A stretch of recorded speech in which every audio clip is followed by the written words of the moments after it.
그래서 요한복음 12장에서 37절부터 43절의 말씀까지 일단 여기는 기록이 되어 있어요. 이렇게 말씀하시고 이제 예수님을 왜 사람들이 믿지 않았을까? 이제 그게 의심스럽잖아요. 그렇게 전했는데 직접 와서 전했는데 믿지 않았을까? 이제 이 문제가 여기만 나온 게 아니고 마태복음 13장에서도 나와 있어요. 그래서 왜 믿지 않았느냐 하는 것은 이사야 시대와 같은 거예요. 이사야, 예수님 말씀을 전했던 이사야 시대가 예수님보다 600년 전에 말씀을 전했던 사람인데 그때의 상황과 같다고 말씀하시는 거예요. 그때는 이스라엘 민족의 160년 후에 너희가 망할 것이다. 그러니까 나중에 망한 걸 보니까 이사야가 말씀을 전하고 160년 정도 돼서 망했어요. 그러면 지금 누구를 향해서 얘기하고 있냐면 도대체 말을 해도 듣지 않고 따르지 않고 있는 사람에 대한 이야기를 하고 있는 거예요. 어떻게 말을 해도 말을 듣지 않고 예수님이 하나님의 아들로서 오셔서 하나님 말씀을 전하고 하나님의 아들인 것을 증명해주는 그런 표적들을 행했어요. 표적 들어봤죠? 하나님의 아들인 것을 증명할 수 있는 기적을 일으키는 그것들이 가나 혼인잔치, 물로 포도주 만드는 사건. 그러니까 지금 그 전에는 이제 공부를 잘 많이 못한 상태니까 요한복음을 잘 몰랐죠. 근데 뒤로 가면서 많이 들었어요. 그러면 또 뭐가 있을까요? 들판에서 베스다 언덕에서 오병이어, 그죠? 떡 5개와 물고기 2마리로 5,000명을 먹이고 12강주가 남았다. 남은 게 더 많아. 먹은 것도 먹은 건데, 그죠? 어마어마한 거잖아요. 그죠? 나면서부터 눈을 뜨지 못하는 맹인, 눈 뜨게 했어요. 하나님의 영광을 위해서 일하는 거예요. 죽은 나사로를 또 살렸어요. 그러니까 기적을 많이 일으켰어요. 성경 요한복음에 기록된 표적은 조금밖에 안 됐지만 그 외의 기록도 많이 기적도 많고 예수님 하신 말씀도 많이 있어요. 근데 그것만 적어서 놓은 것은 그것만 듣고 있어도 충분히 구원받을 수 있기 때문에 그것만 적어놓은 거예요. 그래서 이제 이 말씀하신 예수님이 그렇게 많은 것들을 전해줘도 사람들이 믿지 않았다. 왜 믿지 않았을까? 그것을 요한복음이 해석을 해주는 거야. 왜 안 믿었는지에 대해서. 첫 번째는 38절 말씀에 이는 선지자 이사야 말씀을 이루려 하심이라. 이룬다는 것은 완성을 시킨다는 거야. 그러니까 말을 했는데 그 말이 그대로 만들어지는 거야. 그대로. 예수님이 그걸 지켜가지고 그 말대로 되는 거야. 그 말씀하신 대로 되어지는 거. 그걸 이룬다고 그러는 거지. 응? 근데 영어 우리가 성경에 언어 성경에는 뭐라고 되어 있냐면 그 말씀을 충만하게 한다 그렇게 되어 있어요. 그 말씀 안에 충만하게 만든다. 그러니까 그것이 진짜가 되면은 이제 말씀만 이렇게 전해준 것이 실제가 돼가지고 꽉 차는가 봐요. 그런 의미를 말하는 거야. 꽉 차게. 그냥 이것은 말로 되어 있는데 그 말이 이루어져 가지고 그 내용이 꽉 차는 거야. 응? 그렇게 설명되어 있는데 그게 참 이해하기 어려워요. 그게 어떤 것인가? 근데 이루어지는 건 맞아요. 이루어지게 하는 거예요. 만들어지는 그 말씀대로 이루어지는 것은 자, 어떻게 만드냐?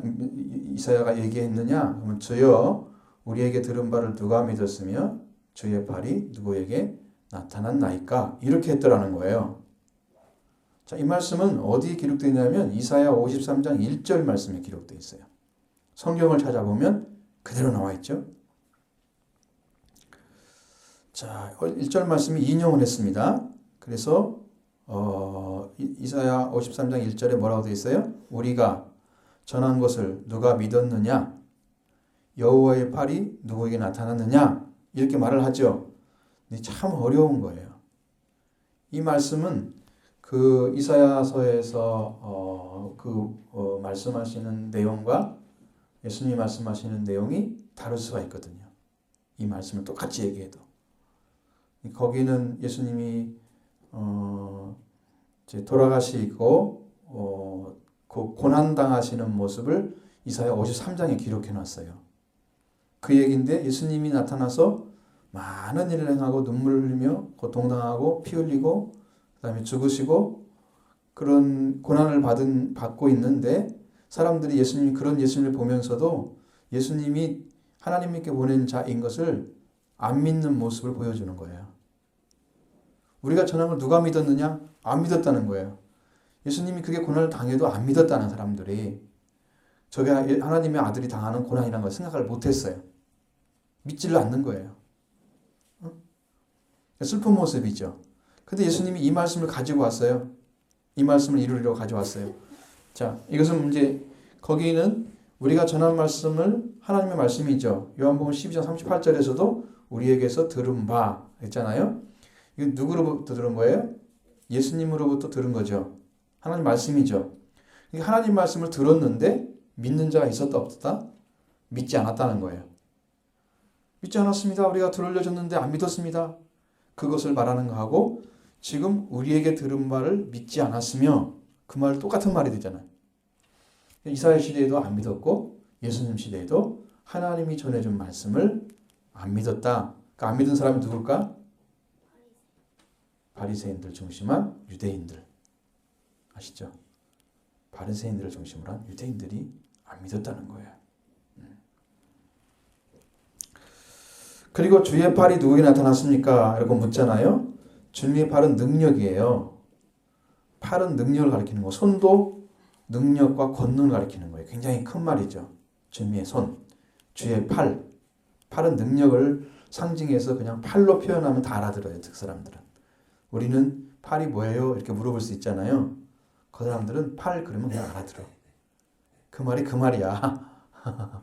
근데 우리는 모르잖아요. 안 배워서. 그런 의미죠. 그래서 주님의 팔, 주님의 능력이 나타났다는 거죠.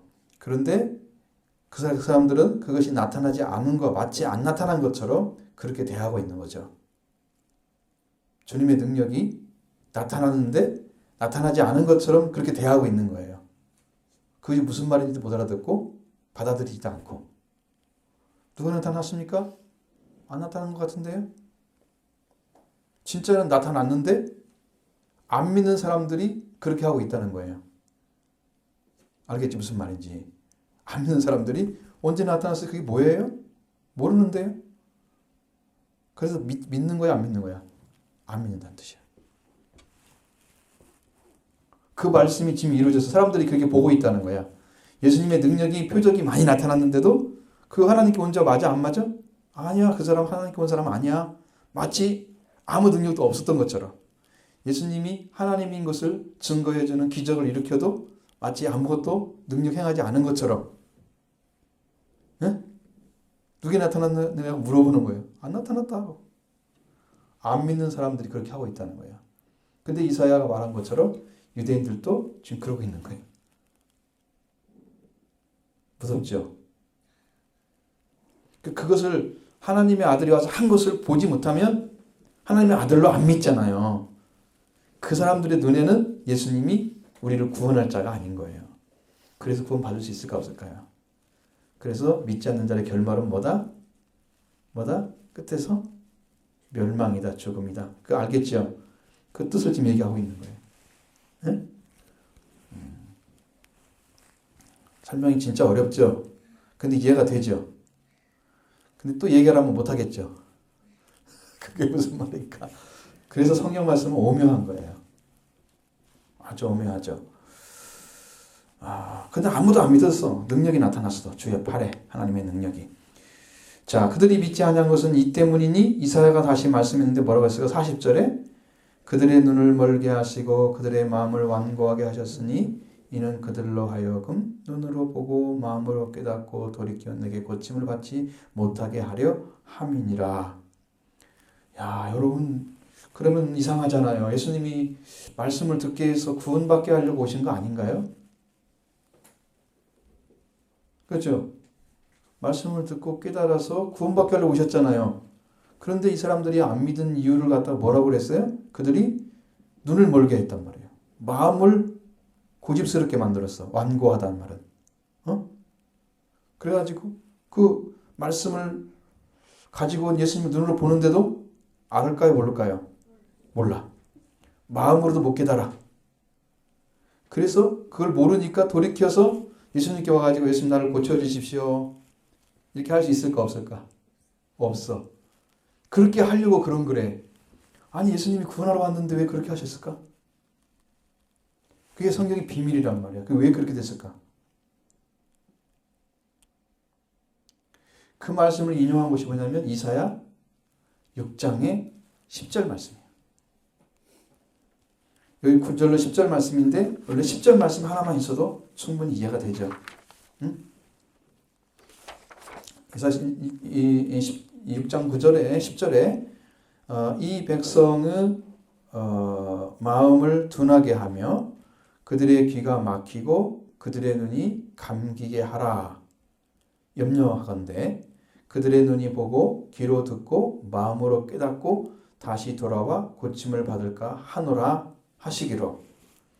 자, 고침 받기를 원해요? 원치 않아요? 이 성경 구절에는 고침 받기를 원해요? 원하지 않아요? 잘 이해 안 되죠? 자, 이 백성의 마음을 둔하게 해요. 그럼 마음에서 이렇게 느껴져야 되는데 마음이 둔하니까 안 느껴질 거 아니에요. 깨달아지지도 않을 거 아니에요. 그렇죠? 또 그들의 귀가 막혀요. 그러면 들리지 않을 거죠. 하나님 말씀이 말씀을 하는데 지금 하나님 말씀을 하고 있는데 하나님 말씀을 듣는 사람이 하나님 말씀으로 듣지를 못해. 귀가 막혀서. 마음으로도 알아지지가 않아. 마음이 둔해져 가지고. 마음이 아주 날카롭게 판단할 수 있는 그러한 반짝반짝한 지혜가 있어야 되는데 그것이 둔해졌어. 응? 몰라. 자, 그들이 눈이 감기게 하라. 그들 눈이 감기게 하라고 그랬어. 지금 멸망의 때에 있는 사람들은요. 그 말씀을 들어야 할 말씀으로 들리지 않게 하는 거예요. 그래서 말씀이 안 들리니까 믿지 않는 자가 돼서 그 믿음의 결국은 믿지 않는 자 결국은 뭐다? 결말은 멸망이다. 알겠죠? 네? 그렇게 하는 거라는 거예요. 근데 이유가 뭘까? 예수님 오셔서 이사야 10장 10절 말씀을 전해줬는데 11절 12절에 쭉 읽어보면 거기에 그렇게 나와 있어요. 그들이 황폐해져서 그 사람들을 다 다른 곳으로 이전하기까지 그렇게 할 거라는 거 말씀하고 있어요. 그 사람들이 이 말을 들어도 돌이킨다? 하나님께 돌아온다? 못 돌아온다 이거예요. 못 돌아오게 하겠다는 거야. 왜? 이미 하나님 말씀을 떠나서 우상을 섬기고 그 섬기는데 그 도를 지나쳤어. 거기 선을 넘어가지 말아야 되는데 그 선을 넘어가서 다시는 돌아올 수가 없는 자리까지 가버린 거예요. 그러니까 말씀을 들어도 알아지지가 않아. 꼭 마치 눈 감은 사람처럼 말이 귀가 있는데 안 들리는 사람처럼 돼버리는 거예요. 그러니까 이사야가 성경 볼 때는 60년 동안 복음을 전했다 그러는데 거기서 이스라엘 백성들이 이사야 말을 듣고 구원받지 못했어요. 멸망을 당했어요. 160년 후에. 그렇게 시간을 많이 주고도 말씀을 전해주는데 오랫동안 전해주는데도 그들이 그 말을 듣고도 멸망을 당했어. 그럼 하나님이 그 말씀을 준 것은 너희가 구원받고 받으라 하고 전해주는 게 아니고 너희들은 망할 것이다를 전해주는 거야. 지금 이 말은 그 말이잖아요. 너희는 반드시 망할 거야. 너희는 귀도 안 들릴 거고 마음도 둔해질 거고 너희들은 듣고 돌아와서 나에게 고침받지 못할 거야. 언제까지? 너희들이 망해가지고 황폐해진단 말은 땅이 이렇게 되는 거야. 집이 있던 자리가 집이 사라져. 응? 논밭 있던 자리가 농사를 안 져가지고 풀이 가득해져. 응? 그래가지고 전부 쓸모가 없는 땅으로 바뀌는데 쓸모없는 짐승들만 가득 차. 그게 황폐해지는 거야. 그럼 이스라엘가 망해가지고 바벨론의 포로로 다 잡혀가서 남은 사람이 조금밖에 없고 아주 작은 사람만 남아있고 다 망해버리는 거야. 그렇게 될 때까지 그들은 돌이키지 못할 것이다. 그 얘기를 했는데 그 얘기가 지금 누구한테 적용되고 있는 거야? 바리새인과 유대인들. 알겠죠? 그래서 어렵다고 그런 거야. 어렵죠? 이해는 되죠? 그래서 계속 들으면 나중에 알게 될 거야. 한 번 들을 땐 모르지만 다음에 또 들으면 또 이만큼 더 알겠죠. 더 많이 알겠죠. 말씀이 믿어지겠죠. 나는 유대인처럼 말씀 듣고 들리지 않아가지고 고침 못 받는 그런 죄인으로 들어가면 안 되겠죠. 예수님 믿고 구원받아서 고침받은 자가 돼야 되겠죠. 그 자가 되어야 되는데 이 사람들은 이에게도 고침받지 못하는 자리에 세울 거라는 거예요. 왜? 예수님을 그렇게 믿고 있기 때문에. 그런 식으로. 하나님을 그렇게 섬기고 있기 때문에 하나님을 떠나서 인간적인 방법 그렇게 하나님을 진정으로 섬기는 게 아니고 진정으로 제사 드리는 것이 아니고 그렇게 섬겼기 때문에 그들도 그게 버림받는 거란 말이죠. 응? 그 유대인들이 안 믿는 이유가 바로 그거라는 거예요. 그러면 예수님이 좀 구원하러 오셨지만 유대인들은 반드시 어떻게 돼야 돼요? 이 말씀대로 하면 믿지 않는 자가 돼서 망해야 돼요. 진짜 역사적으로 망했을까요? 망했죠. 진짜 망했어요. 티투스라는 로마 장군이 와가지고 9천 몇 명하고 마지막 3년 결투를 해요. 마사다라는 언덕에서. 근데 5년 정도를 싸우면서 2년 정도를 못하고 나중에 3년을 가지고 유대인들 몇천 명, 로마 사람들 뭐 몇만 명 데리고 와가지고 그 마사다라는 곳에 흙을 쌓아요. 쌓아가지고 거기가 이게 언덕이 너무 심해가지고 올라갈 수가 없어. 그래가지고 못 쳐들어가니까 이기지 못하잖아. 그래서 그걸 올라가요. 나중에 흙을 쌓아가지고 거기까지 다 왔어요. 근데 마사다에 있는 유대인들 마지막 항전했던 사람들이 활을 쏘지 못하는 거예요. 창도 못 던지고. 왜 그러냐면 거기에 자기 동족이 그 일을 돕고 있는 거예요. 강제로 동원돼가지고. 자기 민족한테는 총을 쏘지 않는 거예요. 그 사람들의 원칙은. 그래가지고 그 사람들이 자기 부모 있죠. 자기 자식 있죠. 자기 아내 있죠. 다 설명을 해줘요. 왜 이렇게 됐는지. 그렇게 하고 우리는 마지막에 죽자. 그래서 아내들 먼저 죽이고 자기들 먼저 죽이고 그 다음에 자기들이 죽어가지고 자살을 하는 거예요. 유대인들을 죽이려고 죽지 않고 자기가 죽는 거예요. 그래서 거기에 마지막 항전한 사람들이 죽어 끝나자마자 로마 이제 예루살렘이 정복을 당해 AD 70년에 예수님 나오신 뒤 70년 후에 이스라엘이 진짜로 망해버리는 거예요. 그래서 거기다가 로마식 성전을 쌓아놔요. 만들어요. 예루살렘 성전 헤롯 성전으로 지어졌잖아. 수르바벨 성전에 그 성전이 다 부서지고 난 다음에 이제 솔로몬 성전 후에 바벨론 포로에도 돌아온 사람들이 또 성전을 지어가지고 짓는데 수르바벨 성전을 지어요. 수르바벨을 중심으로 성전이 지어져요. 그 다음에 거기다가 헤로드 왕 때가 되니까 아주 아름답게 꾸며놨어요. 대리석으로. 그렇게 아름다운 성전을 만들어 놓고 하나님의 집으로 말했죠. 집이라고. 근데 거기가 완전히 무너지고 그 뒤로 고딕 성전처럼 개신교 성전처럼 로마군들이 원하는 그 집을 지어놔요. 우리 교회처럼 생기지 않았어요. 그리고 나중에 AD 그러니까 주후에 7세기경 마호메트가 이슬람교를 만들어요. 이슬람교를 만든 다음에 거기다가 돔을 만들어요. 이슬람 사원을 만들어놔요. 그래서 암석의 돔이다. 이렇게 해가지고 거기가 지금도 가면 그대로 있어요.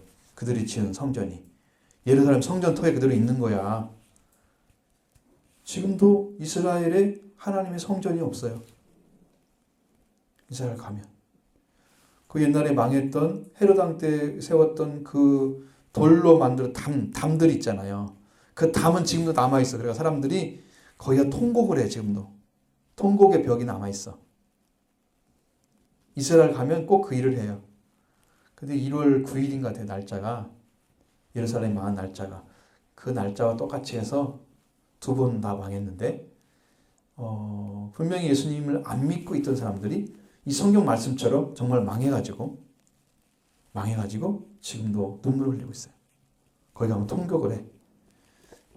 다시 우리나라를 성전을 주시고 하나님께서 다시 우리나라를 부흥시켜달라고 기도하는 곳입니다.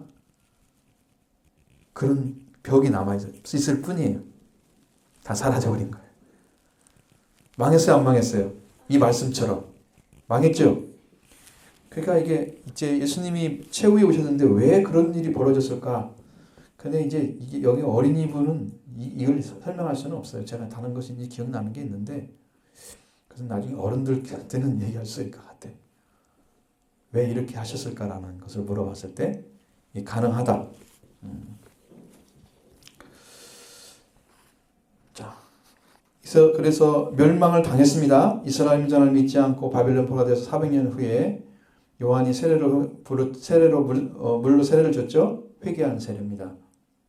그렇게 해서 하나님 예수님을 설명해 줬는데 예수님이 말씀을 아무리 줘도 살리는 능력을 아무리 베풀어도 그들은 믿지 않고 끝내는 멸망을 당한다. 네? 그거예요. 보지도 못했고 예수님 누군지 몰랐고 말씀도 믿지 않고 알 수가 없었습니다.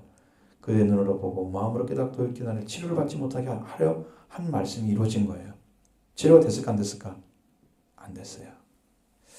이사야는 무엇 때문에 이런 말씀을 하셨느냐 하면 주님의 영광을 받기 때문이라 그래요. 주님의 영광. 그 주님의 영광이 구약에서는 여호와지만 신약에서는 예수님을 가리키는 거예요.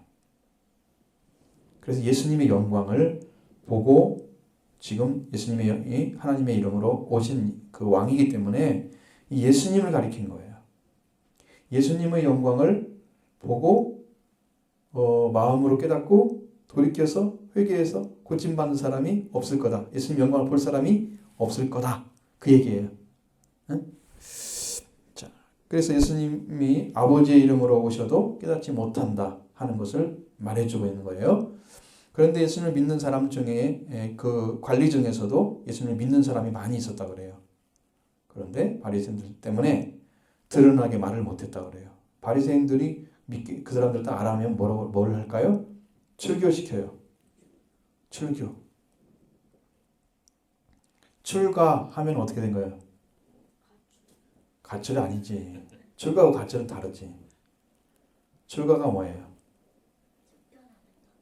쫓겨나는 거 참 심각하네. 결혼을 쫓겨내는 거예요. 결혼하는 건데 출가 외인이다 그러잖아요. 출가하는 거. 가출은 자기가 스스로 나가는 거고 출가는 집에서 시집가도록 내보내는 거야. 출가라고 하는 거예요. 그것을. 응? 출교는 유대교의 사람들에서 내보내는 걸 얘기하는 거예요. 그럼 유대교가 아니면 유대인들이 아니잖아요. 유대인들은 유대교를 믿어야 되거든요. 그 당시 사회가 그렇게 됐어요. 그러니까 그것이 두려운 거예요. 예수님을 믿고 있다 이렇게 드러내면 너는 나가. 유대교 그만이야. 너는 끝이야. 이것이 두려워가지고 드러내놓고 말도 못하고 그냥 속으로 믿고 있는 거지. 응? 지금 유대인들은 많이 그랬어요. 왜 그렇게 살았냐? 그 이유는 그렇게 하지 않으면 그들은 쫓겨나서 이스라엘 나라에 살아갈 수가 없어요. 철교를 당하면 죄인 취급받아요. 죄인이에요. 믿지 않는 사람과 똑같은 거예요. 유대교에 속하지 않은 이스라엘 사람이에요. 그러니까 사람 취급 못 받아. 두렵죠? 내가 예수를 믿는다고 쫓겨나가지고 이 집안에서 쫓겨나고 사회에서도 인정받지 못하는 사람 되면 나는 바보로 살아야 하잖아요. 그런 사회적 두려움 때문에 못하는 거죠. 예수 믿는다. 그럼 너 나가. 이럴 테니까. 두렵죠? 근데 성경은 뭐라고 해석해놔요? 거기다가 그들은 누구를 더 사람의 영광보다 하나님의 영광을 하나님 영광보다 더 사랑한 사람의 영광을 더 구했다는 거죠. 자, 사람으로서 인정받고 살아가는 것이 더 중요했다는 거예요. 응? 사람으로서. 하나님 나를 인정해주고 하나님의 영광 속에 들어가는 것을 더 중요하게 여기지 않았다는 거예요. 그것이 이제 마지막 때에 되면 그럴 것 같아요. 마지막 때가 되면 지금도 그런 때가 지금 더 오고 있는데 지금 시기도 그래요. 예수님 오실 때 아까 이러니까 나중에 법을 만들 거예요. 예수님만 구원자다. 예수님만 믿어야 구원받는다. 이런 것들을 말을 못하게 법으로 만든대요. 성경을 못 전하게 만드는 거예요. 성경을 성경대로 전하지 못하게 하는 때가 곧 돌아올 거예요. 우리 나라에서 그렇게 하는 거죠. 법으로 국회의원들을 통해서. 예수님만이 구원이다 이렇게 말하면 벌금 내야 돼요. 매주 얘기하면 한 주에 한 번씩 걸리면 4주 동안에 1,200만 원을 내야 돼요. 한 번에 300만 원씩 벌금이야. 그 설교 한 번 하고 300만 원 낼 준비하고 있어야 돼. 벌금. 지금 그런 법을 만들려고 하고 있어요. 우리 나라에서 그런다니까. 그래서 성경을 핍박하는 것은 마지막 때의 모습인데 예수를 못 믿게 해서 예수님만이 구원자인 것을 증거하지 못하게 해서 이제 이런 것이 하나에 합쳐져 가지고 뭐가 되냐면 나중에 이제 적그리스도라가는 이 세상을 지배하는 자가 태어나는데 그 적그리스도가 나타나 세상을 지배하도록 만드는 그 전초전인 거예요, 이것이. 지금 그런 일이 진행되는 거예요. 그러니까 우리는 예수를 정말로 예수님을 잘 믿지 않으면 안 되는 갈림길에 서 있어요. 적당히 믿어서는 예수님 따라 가겠어요, 안 가겠어요? 안 가겠죠? 그렇기 때문에 그 시기에 잘 맞춰 살아야 된다, 우리가. 성경대로 예수님만이 구원이고 예수님만이 우리를 살리는 능력의 주님인 것을 믿고 그분과 함께 걸어가는 거예요. 그 믿음의 삶을 절대로 소홀해서는 안 돼요. 교회 나오는 것도 또 말씀 듣고 말씀대로 사는 것도 소홀히 하면 안 되는 시기가 지금 오고 있는 거예요. 세상에 돌아보면 알지 영적으로 돌아가는 세계를 모르면 우리가 망하는 거예요. 지금 영계가 어떻게 돌아가고 있는가? 하나님께서 뭘 하시려는가? 그걸 못 깨닫고 세상의 흐름만 빠삭히 안다고 그래요. 어떤 사람들은 돈을 따라가면 돈의 흐름만 빠삭히 알지. 어떻게 하면 돈을 벌더라. 예수님 올 때를 구분하지 못하고 세상 것만 구분하면 멸망당한다. 왜? 그때를 준비하지 못하니까. 예수님 오실 때를 구분해 살아야 되겠죠? 믿음을 바르게 세워서 바른 믿음으로 살아가야 되죠. 지금 때가 바로 그런 때예요. 믿는 사람이 하나님의 영광을 구해야 됩니다. 사람의 영광을 구하는 사람들. 하나님의 영광보다 더 귀하게 여기는 거야. 사람에게 인정받고 사람들에게 이게 영광스럽게 되면 더 좋아해. 그냥 그것을 못해. 예수 믿는다고 증거 말을 하면 사람들한테 부끄러움 당하는 것처럼 마치 내가 뭐 잘못 믿는 것을 믿는 것처럼 사교를 믿는 사람처럼 그렇게 말 한마디도 못하고 예수님 증거하지 못하면 그건 망하는 거예요. 이스라엘 민족이 그랬다는 거예요. 이게 예수님 믿어도. 그 사람들이 바리새인들 앞에서 벌벌 떨었겠죠. 그리고 이 바리새인들을 이겨내지 못하니까 그들은 바리새인들에 의해서 예수님을 죽이는데도 동조한 사람 되어버렸어요. 속으로만 믿어가지고. 싸우지 않았어요. 믿음의 선한 싸움을 싸우지 않았어요. 그래서 망했어요, 이스라엘이. 그러니까 우리의 믿음은 그런 믿음이 아니에요. 살아있는 하나님을 믿고 예수 그리스도 정말 구주로 믿는 그 굳건한 믿음, 변함이 없는 믿음을 가져야 이제 마지막 때가 됐을 때도 이겨낼 수 있는 거예요. 끝까지 견디는 자는 구원을 얻으리라. 끝까지 견디는 자. 중간에 탈락하면 구원받지 못하고 끝까지 견디는. 끝까지 믿고 오지 않은 그런 믿음 갖기를 바라요.